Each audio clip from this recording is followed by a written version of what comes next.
Welcome to the Queer Confidence Podcast, the podcast to help you become your most confident queer self. I'm your host, he, she, they, Coach Alex Ray, and I haven't always been this confident. In fact, I used to be super insecure. And through this show, I want to share with you what's worked for me, my clients, and my guests so that you can become more confident. Hello, my unicorns! Welcome back for part 4 of our series on the porn industry and really I want to expand that title to the erotic industry because I think that really is what we're covering. We're covering such a fun kind of broad spectrum and new perspective that I bet you did not anticipate when we started this series.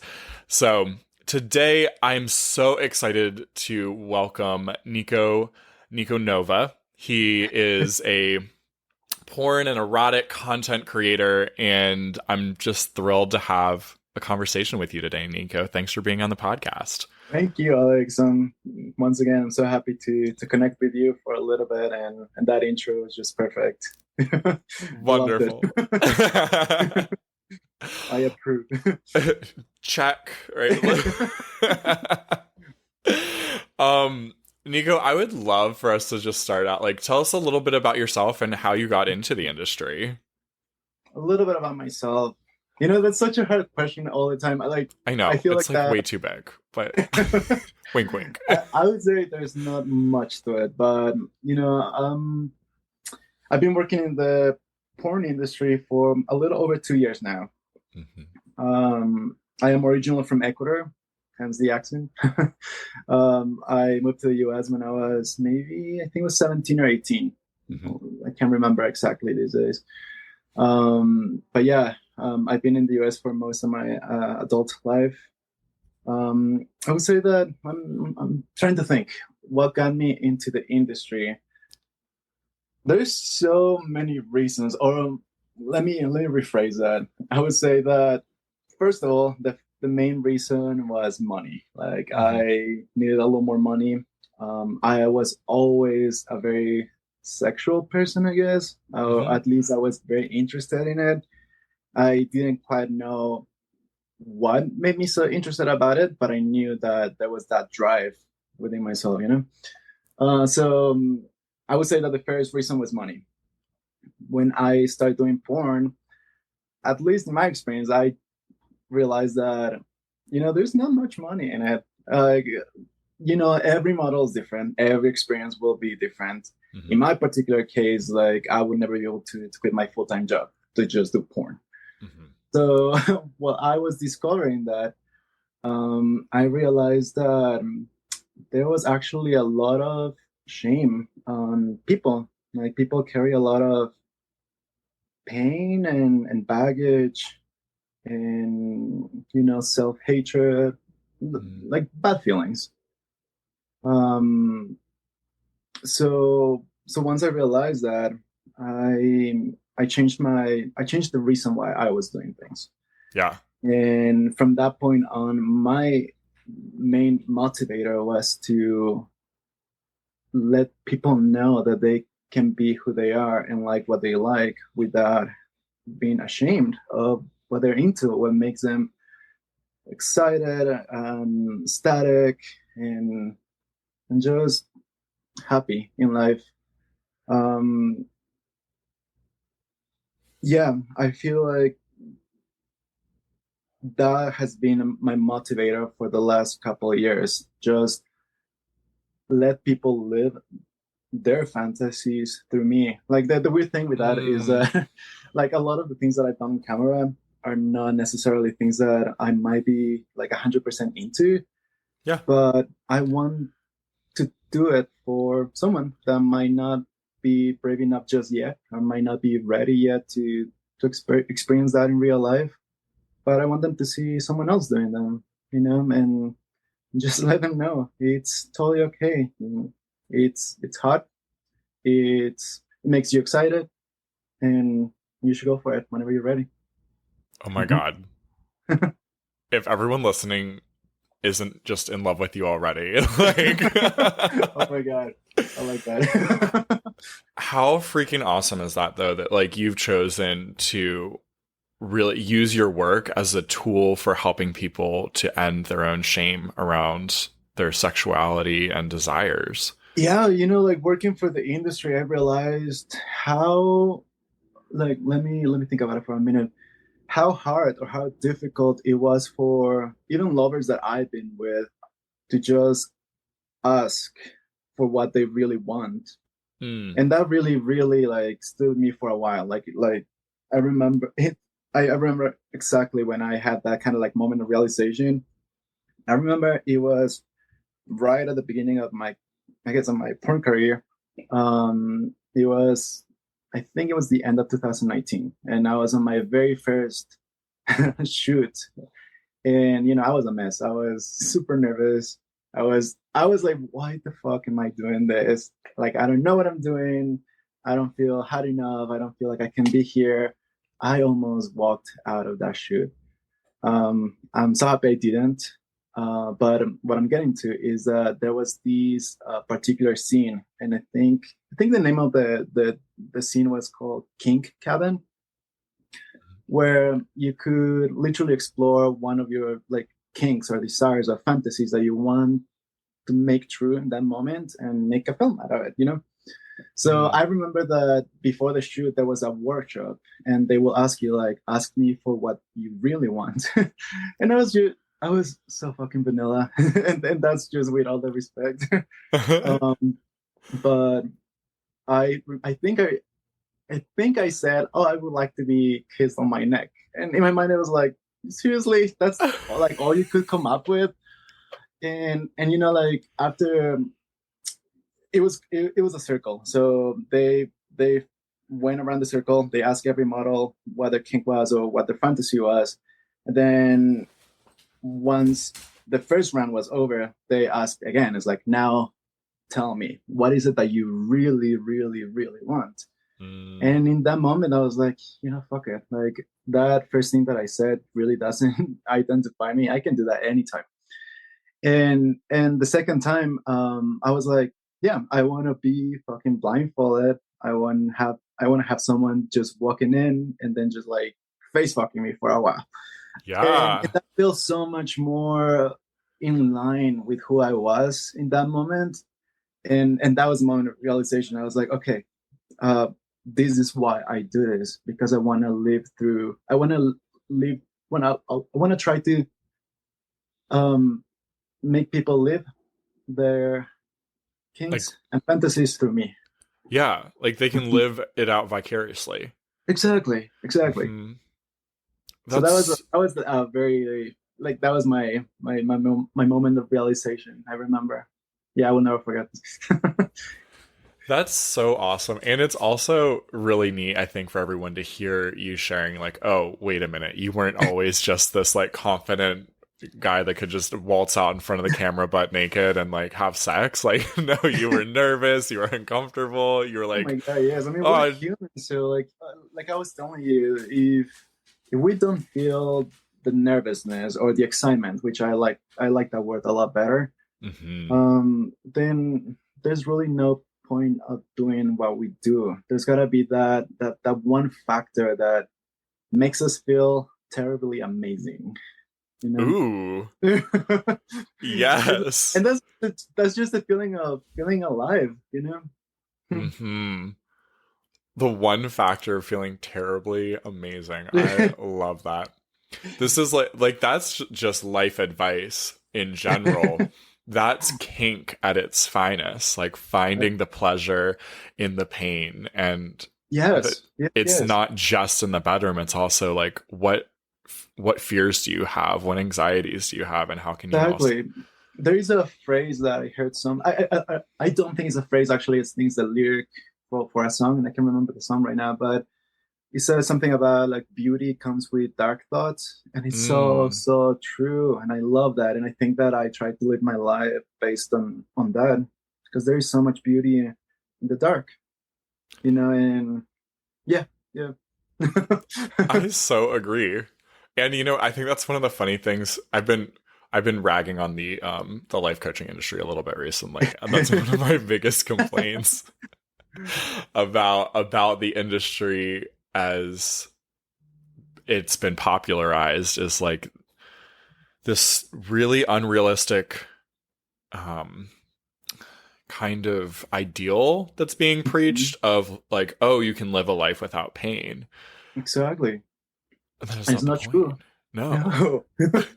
If there's I don't know if this is true, but like if there's no pain, there's no growth. There's no growth, there's no life. It's like if there's no growth, there's that. There's nothing else, you know?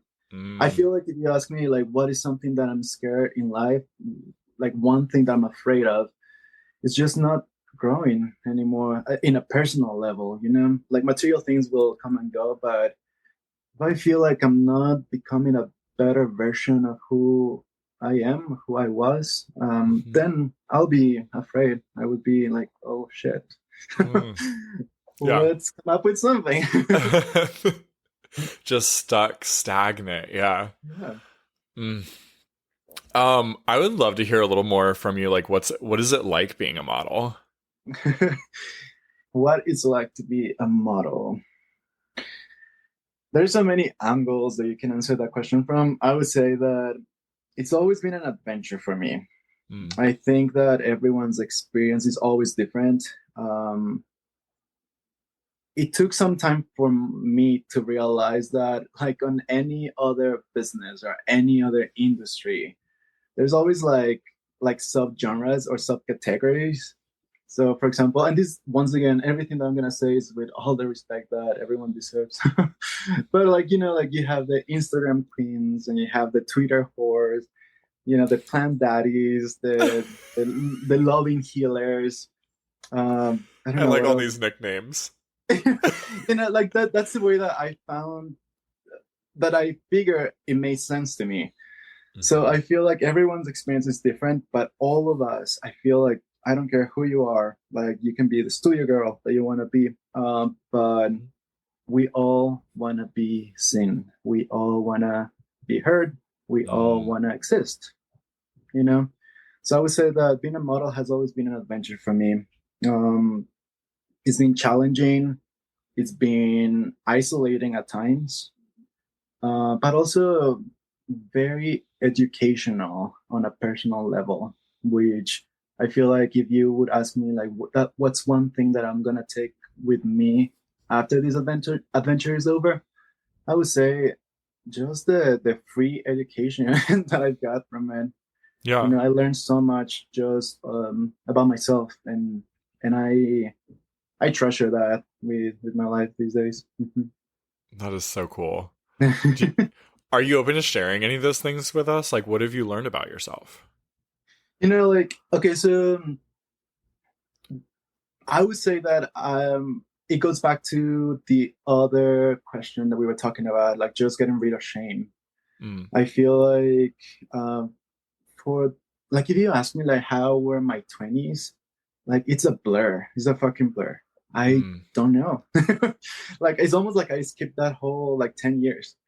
And it's because I didn't know myself, because I didn't know what I liked, what I wanted, what I enjoyed, what made me excited.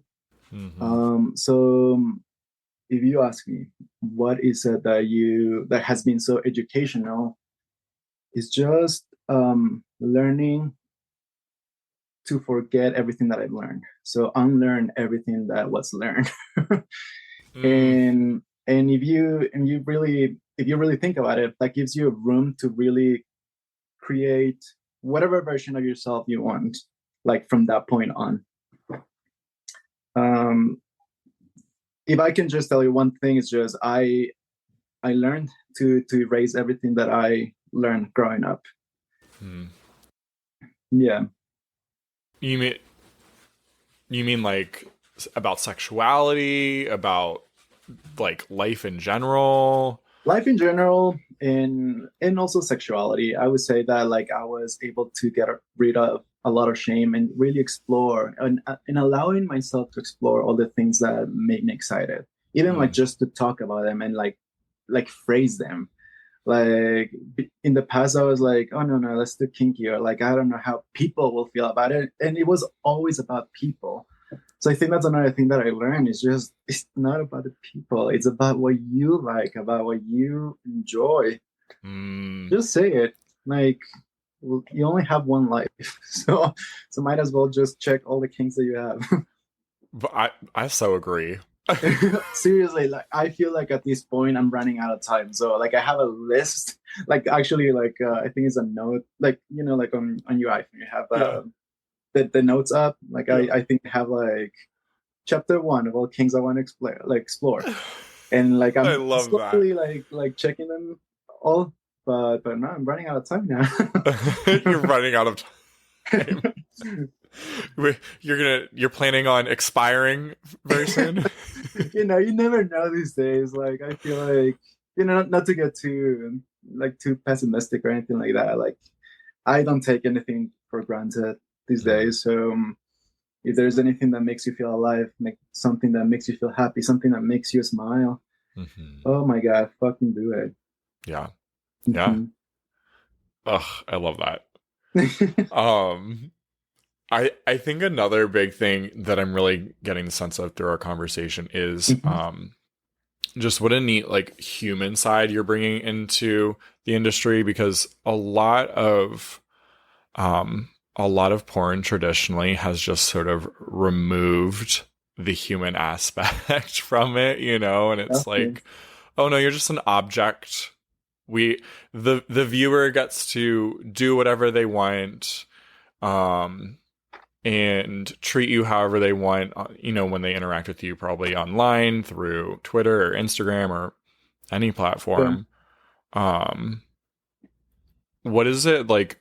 I don't give us a little more of your take on how the general public also could like treat models better.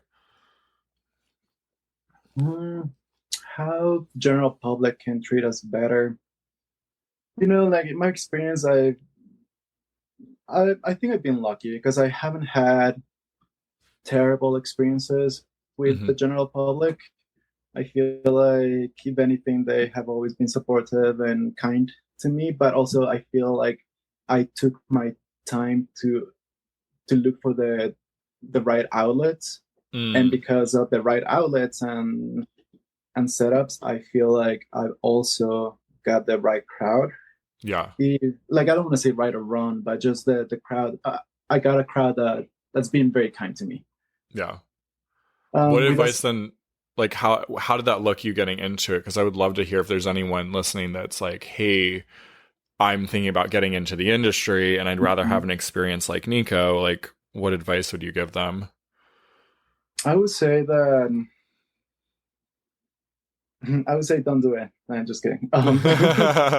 I would say take the time to do some research. First of all, like go back to like we're going back to the last question.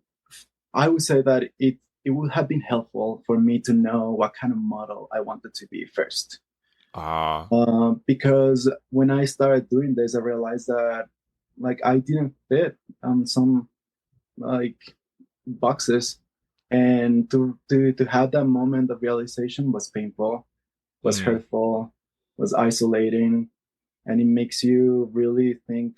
It's like, what the fuck did I just do? mm, Like I really like I literally burn my soul, and now there's no turning back. So I would say that if you're thinking about getting in the industry, take the time to really figure out what is it that you want to say. And if you mm, don't know what you want to say, stay true to who you are at that moment. Things change all the time. So yeah. it's not like you can like you will just become this one version of yourself. If anything, be versatile, like always more fun in every single way. I feel like also like for me, if there was one thing that was very clear from the beginning, it was that I wanted to stay human, that I did not want it to be this like distant figure or like Mm, this dude on videos just doing stuff. Like I think I was looking for community at the same time. mm, Because I growing up, I always felt like I didn't even like fit on like any queer community. So that was hard for me to navigate, and it magnified when I started doing the sex work. mhm, Um, So I would say that I always had clear that I wanted to remain human, that I wanted to still be seen as human and not just like this object that the people just like subscribe to, you know? Mm-hmm. I'm all about being a vehicle pleasure for all your kings, but at the same time, I wanted to remain human, keep my kindness, my love for people, which has always been a very big part of who I am as a person. And it took me a while to just recognize that and actually like be proud of that I am kind, that I'm not a dick, you know. And sometimes I feel like being kind is it just backfires. So Mm. so there was a learning curve for that too. Um, Also, I feel like if there was something that the general public could do to treat us better, is just to change the way they think about sex workers. I feel like when you think about sex work, just saying the words sex work or like erotic model or something like that, Mm-hmm. it immediately uh, puts this preconception on your mind of like, oh, it's dangerous, drugs, or like stay away, like right Mm-hmm. away. So I feel like just changing the way that we see the business itself would help us being treated better. Remember that these sex workers are mothers, our fathers, our sisters, our brothers. So humanize it. How do you say it in English? Humanize it. Yeah. Humanize them. Yeah, Yeah. thank you. Um, yeah, I think that just remember sex workers are human and they are working towards their own goals. They are hard workers, you know, like sex workers, like you hear all the time. We are our own editors, uh, filmographers. Like we do it all, and if we don't know how to do it, we learn. Mm-hmm. So remember that, like the product that you see on Twitter on your OnlyFans takes effort, takes learning, takes skills that not don't you necessarily don't have. You acquire them on the road there. We're still humans, so treat Yeah. us as one. I mean, and the way that you're talking about it, like really sex worker, I know like you're like, yeah, this term carries all these connotations with it. Like Yeah, maybe erotic shame healer. Like that's really what you do. I love that. See, I'm gonna keep that. I'm gonna write it down actually. Okay, put it on your wall. Trademark it. I love it. No, that's a Yeah. compliment. I mean, like with that in mind, that just you helping people through the things that they find the most shame Mhm. about, like that absolutely demands respect. And Yeah. um so thank you just for sharing that with everyone. And Yeah. I hope that we start seeing even more of a wave in that, more of that kind of transition in the general public for sure. Oh yeah. um Mhm. you mentioned something in there about like being kind can sometimes get you into trouble. I think I know what you mean, but like, are you like expand on that? Tell us about that. I don't know. I mean, it's hard for me to explain because you know, like most of these feelings were something that I felt at some point. But I remember when I was getting in the industry, I feel like the industry is not kind most of the time. You Mm, know, like sometimes, like you know, there are just like on any other business, there are people that you like and people that you just have to work with. mm-hmm, And I feel like I've been lucky enough to kind of tailor what I want to explore and who I want to work with. So I'm always looking for like studios that make me feel comfortable or models that I click with that share the same kind of like connection level that I crave. mm, Um, in the beginning, I was just taking like any gig that was possible for me, and that led me to like that made me hit rock bottom for a little bit. because at some point I became exactly the opposite of what I was trying to be. Like if I was trying to be someone without shame, someone that was proud of himself, it was completely opposite. I felt like I wasn't attractive, my body didn't fit on these like super big studios. I feel like that's when I felt it the most. When I really tried to make it to work with the big studios, I felt like I just got so disconnected from myself. And because of that disconnection, I just made mistakes. Like I got in trouble. I had my run with drugs as well, and that takes time to process, to swallow, and eventually just learn from it. But yeah, I remember that when I was fully invested in just becoming a porn model, like I was just trying too hard. I was just trying too hard in all the wrong places. Yeah. I feel like these days, well, after hitting rock bottom and like just feeling like I just didn't want to live anymore. I just didn't want to. There was nothing about myself that I loved at that point. And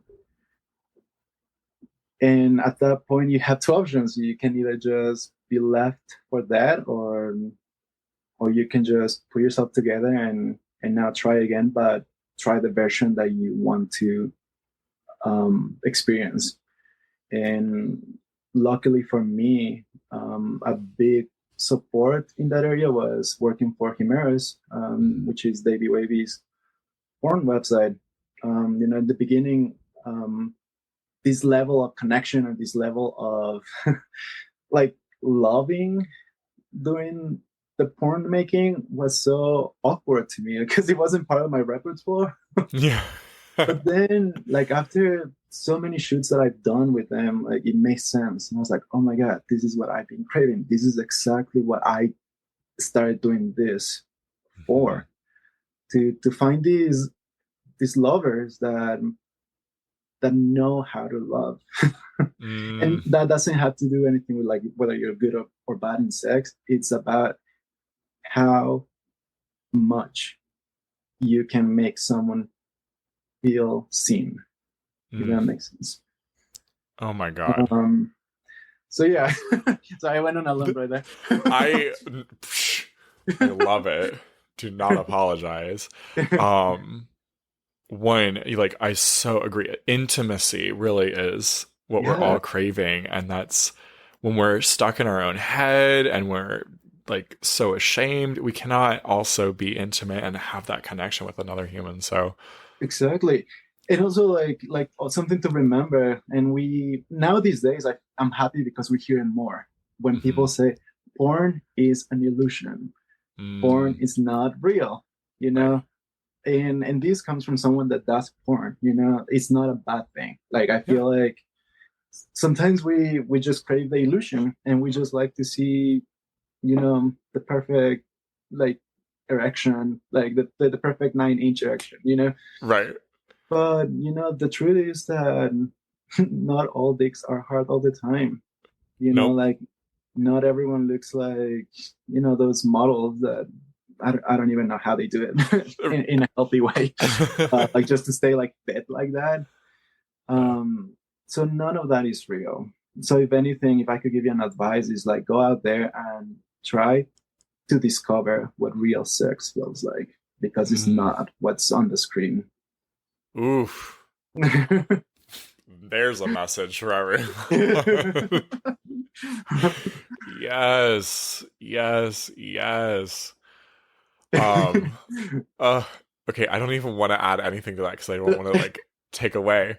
I do want to also mention something though. Thank you so much for sharing with us your story of hitting rock bottom. And I've shared on the podcast before about how I attempted suicide 5 years ago now. And the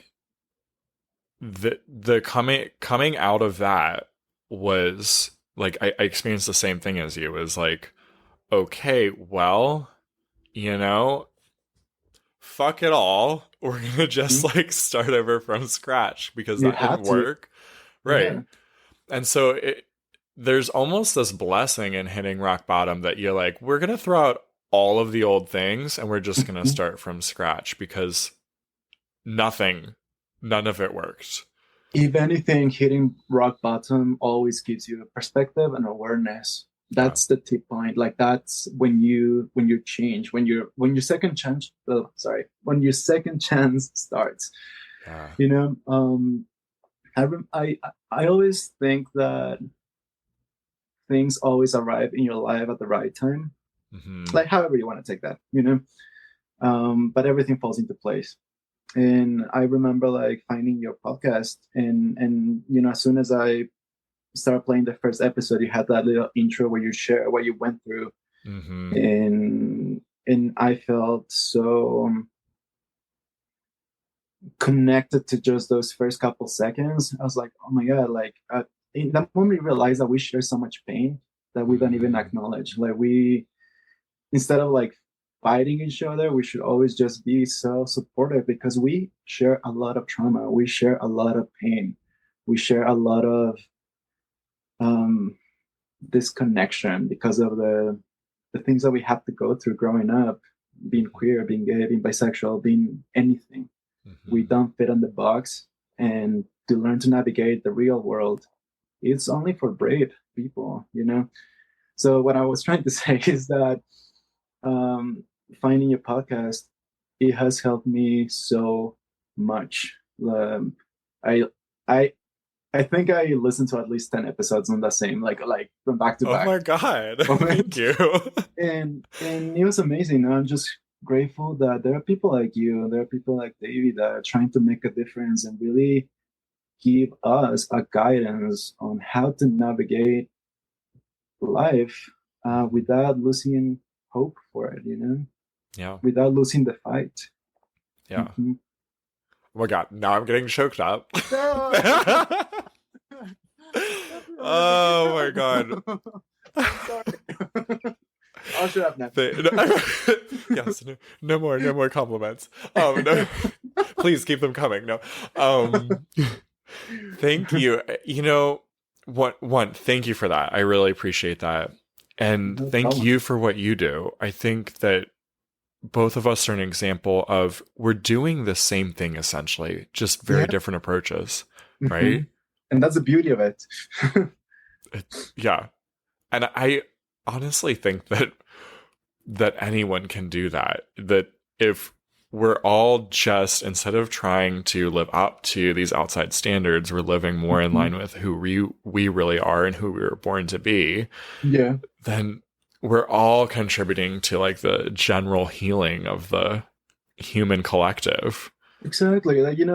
Like people like you remind me that we have to have a lot of love for ourselves, for all the love that we didn't get growing up or we don't get on our present day. Hmm. um, Lots of self love, and just remember that you are enough. And I think that you have said that a couple of times on the podcast that I listened from you. Yeah. So true. Like just to remember that you're fucking beautiful. That you should love your eyes, your lips, your body, because no Hmm. one else has them. And and just always, always remember that you're fucking enough. You know? Mm, Mm-hmm. I love it. I always, every time that message is reflected back to me, I'm like, oh, fuck, I needed to hear that again, you know? It's so true. We because we forget. Yeah. And also like even like for people like you and me that we're trying to do something, Hmm. we forget because at some point we start giving and giving and giving and giving, and we forget to take. Sometimes we forget to actually reflect on the things that we have learned Yeah. that we should never forget ever again. But I guess it's our human brain, Yeah. like the never ending fight between the brain and the heart. Yes. Yeah, those two fuckers.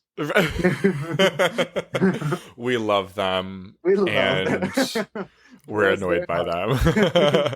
them. Yes. And, Yeah, being open to like receiving all of that encouragement too from others can be really Yeah, tough. which But yeah, exactly. It's a learning curve for that too, to just be open to receive the love, mhm, to ask for help. yeah. Hmm. What do you think has helped you do that? Because it's not easy. Wait, what was the question? What's helped you be open to receiving? Open to receiving. I think that it was hard for me to receive because I didn't understand who I was. So I didn't Hmm. know what I needed. If someone was offering me something, it's like I don't know how to apply that to my real life this moment because I don't know who I am in my real life. Yeah. So I think that made it difficult. I feel like now, these days, I want to believe that I know myself a little bit better. And because of that, whatever help I get from people, I know where to put it. Ooh, yeah. Mhm. Yeah. That within that, there's this really cool message I'm hearing of like just power and autonomy with that. Like when people are offering stuff to you, it's not like, oh, let me just take whatever, Exactly. whenever. Like, Like, what but I is it that think, you need? right, you're like, okay, thank you for that. And how do I want to use that? Is that even useful to me right now? Exactly. Because sometimes we just have to keep collecting that and learn to use it whenever the opportunity arises. Like sometimes you don't have even the knowledge to even like follow the instructions on how to use that knowledge that you just got, you know? Yeah, yeah, There's always a time and it arrives. You just have to keep learning and try to always receive and not just give, you so true, so know? true. I wanted to circle back to something else you mentioned too, that like you were struggling to kind of fit certain boxes when you got into the industry. What did you mean by that? I feel like that is a hard question for me to answer because I feel like that's still part of my present and how things are for me within the industry. I still feel like I haven't found my like where I belong, where I fit, you know? Yeah. Like I know I have a message, I don't know how to put it out there. And because I Mm, don't know how to put it out there, I feel like sometimes I end up on the on the wrong work. Like what I'm trying to say sure. with that, for example, when I was trying to make it for the big studios, I got to, I'm not gonna say which studio, but I got to this website of a studio that I wanted to work for. And the first thing that I read was like, I think like the main slogan of the studio was like guys worth watching or something like that. Mm, And that to me is just from the get-go, it just sends the wrong message. And it goes against everything that I like, that I want to believe, that I'm trying to create for my own personal calmness, I guess. yeah. um, but so I would say that the reason why I say that I've always had a hard time fitting in is because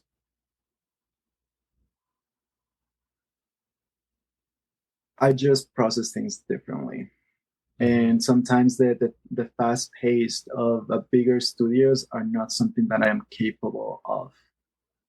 Um, to me, if anything, makes me hate everything else. Um, it's a hard question to ask, to be honest. Like Yeah. as I said, I feel like that's still part of my present and still trying to figure that out. Um, it doesn't mean that I want, like, if let's say one of the studios reaches out to me and want me to work for them, like I would say no. But at least I will have more of a toolbox that I can use so I don't get lost in Yes. in the process. Yeah. It Mm-hmm. sounds like you know so much more of who you are, your values, and like what's important to you, and the message that you stand for. Yeah, and I Um, feel like that's what makes me happy. Like mhm. I'm not. Once again, porn is something I do because it makes me happy. Because Mhm. I love healing people. I love touching people. Yeah. Um, I love reminding people that they are worth it, that they are beautiful. So I want to Mhm. make sure that I always stay aligned with that kind of work. Yeah. Um, I remember that like for some, I worked for some big studios, and it just felt so cold. Mm. And I always like, and that's when I started doing things I didn't even think I was gonna do, you Mhm. know, because you feel the pressure, because you feel the competition, which is absolutely ridiculous. Like it shouldn't be like that. Yeah. Um, so yeah, I'm gonna say that it's a hard question for me to answer because I'm still trying to figure that out. Yeah. Mhm.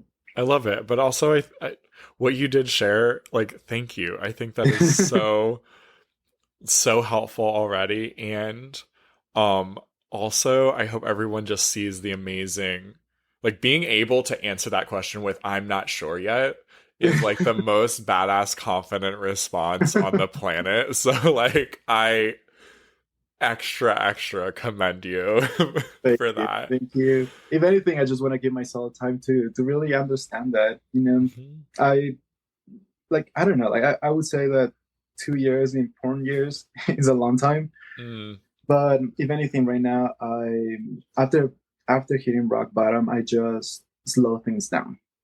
yeah. I needed to scale back. So I even like I had like a mini break. Like I don't even think that anyone noticed. but but I wasn't posting on Instagram, I wasn't on Twitter, and like I was completely jaded. Like I just didn't want to do it anymore. Hmm. Um I'm not there anymore. Like I feel inspired again, but I did um scale back. Like as in like I needed some time to kind of just reassess and regroup and kind of like remember the why I do things. Yeah. Yeah.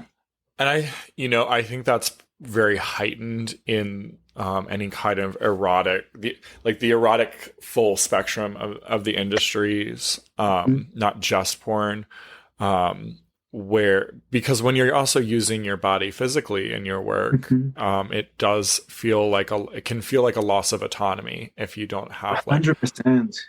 yeah, like really firm boundaries. And even if you have them in your head, it can be very easy to accidentally like drift into, oh shit, like I've gone outside of actually what I'm comfortable with now. Yeah. And now I feel like other people are dictating how my life goes, and I kind A of want hundred it percent. back. I feel like if there's something that I'm always working on, is just standing by my own boundaries. Like Yeah.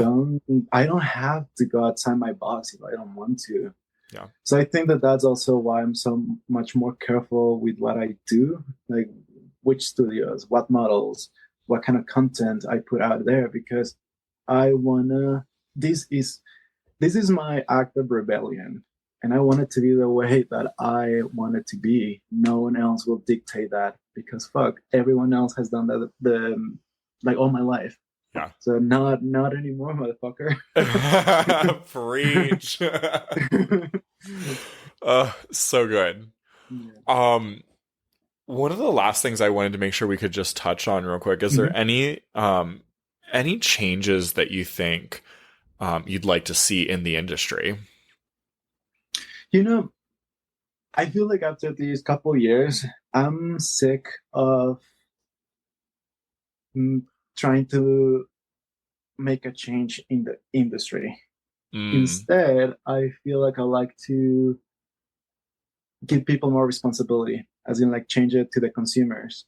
So it's not mm, about the sex industry anymore. It's about who's consuming the porn. yeah. Like I would say, do some research. Find studios that pay their models accordingly, that pay for the testing, that offer emotional support, because shoots are they take a lot of you. I don't know if it's just me, but after like doing any shoot, like OnlyFans or studio work, I just feel so drained. Like I remember in Hmm. one of my shoots with for Davey, like at the end of my scene, I just felt like I needed to cry, and all I needed was a hug. Like I went to one of, um, I think it was doing one of the shoots where Coach Nick was our coach. Yeah. He was our person to go to whenever we felt something coming up. And I just told him, "It's like, hey, I don't know what's going on with me, but I just need a hug, you know? Yeah. Like I didn't even know what was going on with me." So once again, like finding work where all of these things like are taken care of is so important, and that and to make these studios that are trying to provide that for models Mm-hmm. comes from the consumers. So do Mm-hmm. your research, find studios, find models that align with just um, basic humanity, Yeah. like someone that is kind, someone that I don't even know how to phrase it anymore, like someone that's just human. Like, Yeah. if that makes sense. I think it makes sense. It does. Vote with your dollars. Like, spend Yeah, your money and on content that you actually can agree with and that is get ethic. behind the way that the people are treated on the other Yeah, side of the camera. exactly. Yeah. That is shot ethically. I think that's Yes. very clear. Like just as simple as that. Like something that is ethically responsible. So answering Yeah. your question, no, I don't care about the sex industry anymore. Like they will always be the big fish eating the weak. Yeah. Um, the power is in the consumer. Yeah. So spend your money wisely. Mm, that right there is like the gold nugget they needed at the end. So, um, you know, another shout out. Then we've talked a few times about Himeros and how much you've enjoyed working with them. Like, like y'all, if you want to watch gay porn, go invest in a subscription to A Himeros and hundred like, percent.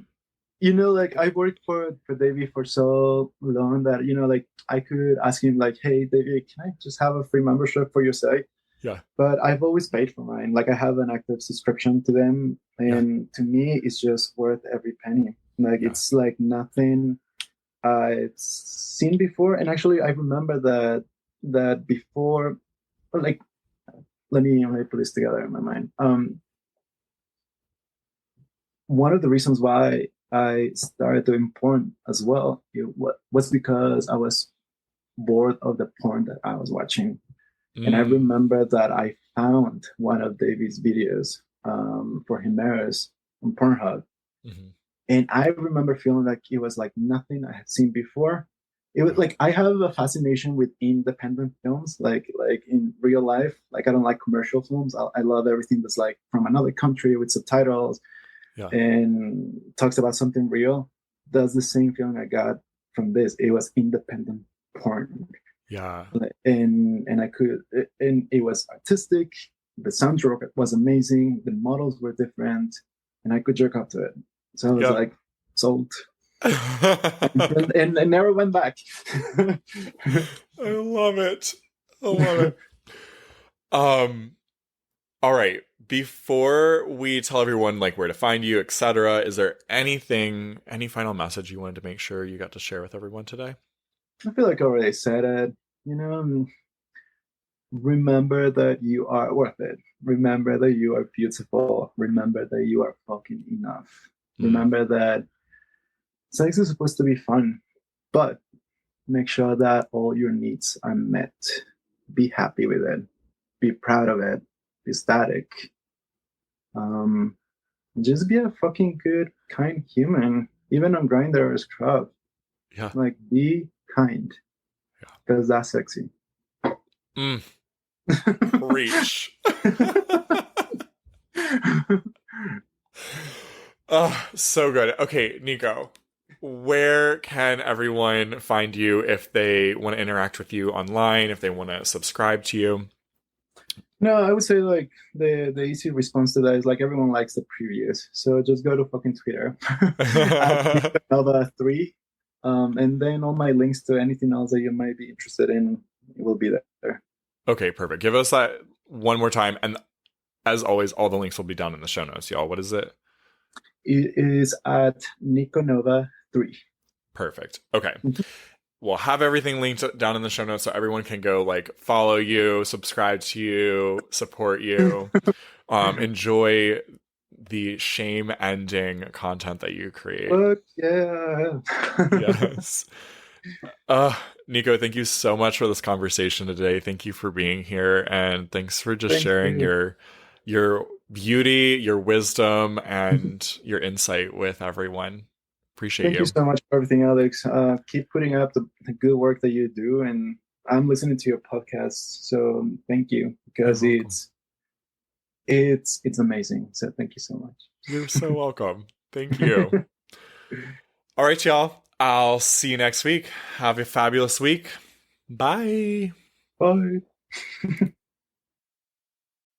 If you enjoyed this episode, don't keep it to yourself. Share it with a friend so they too can become more confident. You can also help more people find the show by leaving a 5-star review wherever you listen. And if you want to become a more confident queer with support from yours truly, head to CoachAlexRay.com or use the link down in the show notes. I'm looking forward to working with you.